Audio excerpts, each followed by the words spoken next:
Around here, we make our own luck. And the lucky formula is strategy, intention, and action. Welcome to episode 1 of the half-year career reset with Office Real Talk. The first episode is Where Am I Now?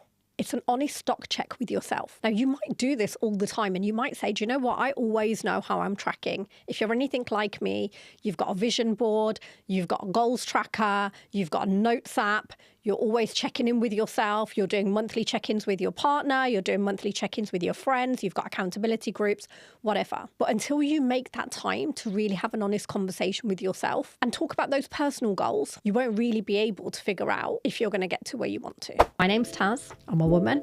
I'm brown. I grew up in Birmingham. I was raised by a single mum on free school meals. I've spent the last few years navigating corporate exec life. And what I've learned over the years is there is a set of corporate rules nobody is saying out loud. And that's why I created this podcast. This space is for us to unpack those rules and to help you figure out how you want to navigate the system and engage with it. I would love for you to follow on Office Real Talk on Instagram or TikTok and subscribe on Spotify, Apple, wherever you get your podcasts so we can get more of us listening and winning in the corporate world.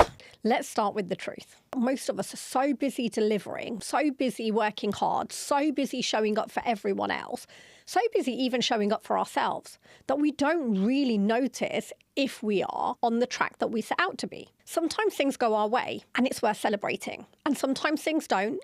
And we get absorbed in, oh my God, that didn't work for me. And sometimes there's a nuance in both, where actually some of this is going your way, some of it is not going your way, but you are making progress. But with a little bit of a pivot, with a little bit of changing direction, with a little bit of honest conversation and application, you might be able to get more close to your goals and actually exceed them.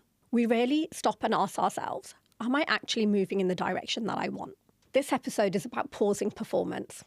And in a world where we are rewarded for productivity and performance culture, in an environment where most of us have been raised and conditioned to believe that performance and productivity means achievement and rest and reflection is not needed, I'm asking you to be honest about where you actually are. Not where you're telling people you are, not what it looks like you're achieving, not on LinkedIn, not on Instagram, not what you're putting out there, not where you hoped you'd be, but where you actually are. Careers are 40 years long, and I said that over and over again. They're a marathon, not a sprint.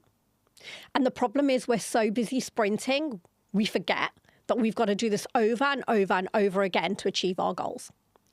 And there is no point doing it over and over and over again and not moving forward because you exhaust yourself and you burn yourself out. We all carry this belief that we must constantly be sprinting towards our goals. We must constantly be sprinting in our careers. We must constantly be sprinting in life. And hustle culture rewards that. But that is not how to win this game. That is the corporate rule nobody says out loud. This is not how to win the game. You cannot sprint continuously if you want to own your career, if you want to win in corporate, if you want to win at work, if you want to win at life. It is not realistic. You are not the sum of your good and bad days, or your good and bad weeks, or your good and bad years. But how you take stock, how you recalibrate, how you show up for yourself, that's all you. So let's do some reflection. If you've got a pen and paper, write this down. If you've got your notes app open, use it. If you're listening to this on your commute while you're walking, just create some time to think. The honest questions that we need to ask ourselves. At the start of this year, what did you say you were going to do? And how much of that have you actually done? What did you commit to and deliver on? And what did you let slide? Do you know the reason for each? Are the goals you're chasing actually yours? Or are they based on looking sideways at what other people are achieving? Or what looks good on paper? Or what someone told you you should be and do? Okay, so hopefully you've reflected on some of those things. And if you need to revisit them, pause this and reflect as many times as you need to. Let's move on to the next section. Defining the year on your own terms. Not every year is about the next big move. It's not about the next big promotion. It's not about the big house moves. It's not about the next big paycheck. It's not about big life moments that you get to celebrate. It's not about big trips. Not every year is the big one, and that's okay. And we have to give ourselves permission to feel that. I want to tell you a little bit about my year, my 2026. I've spent most of my career putting work first and fitting life around it. And I have no regrets for doing that.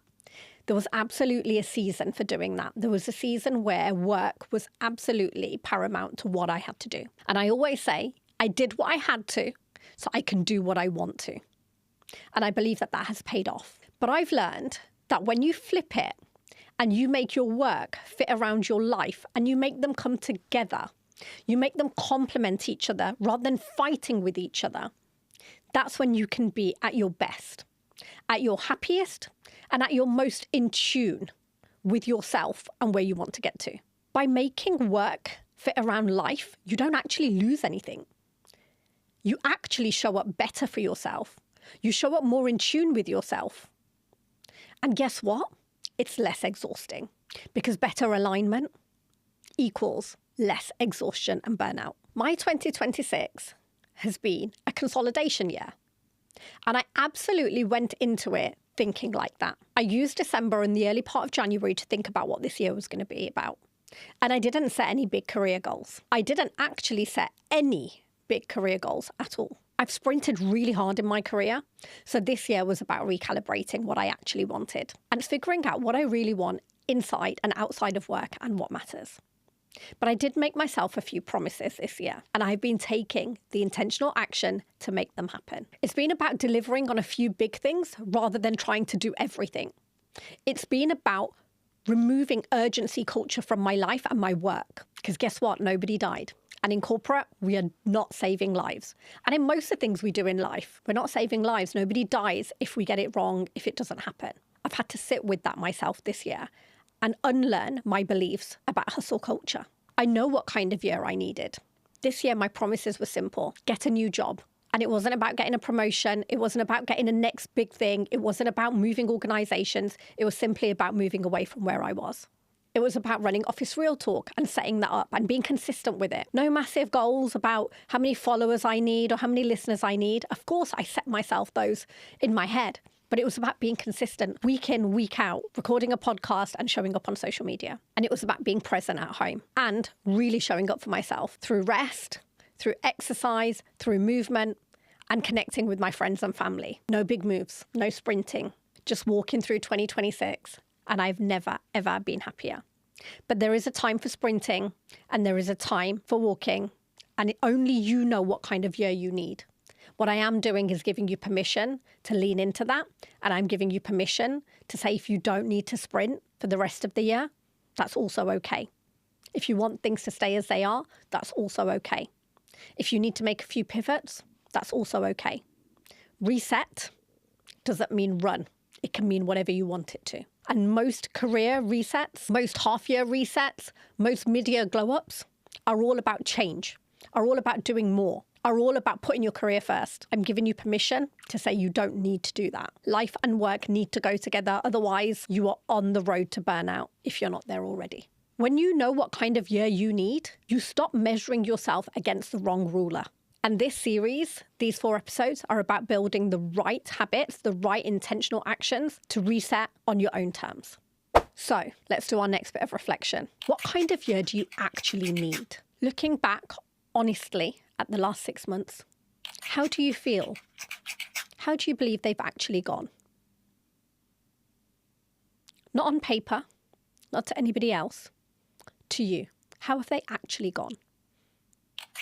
Was this year about big moves, consistency, recalibration, pausing, or sprinting?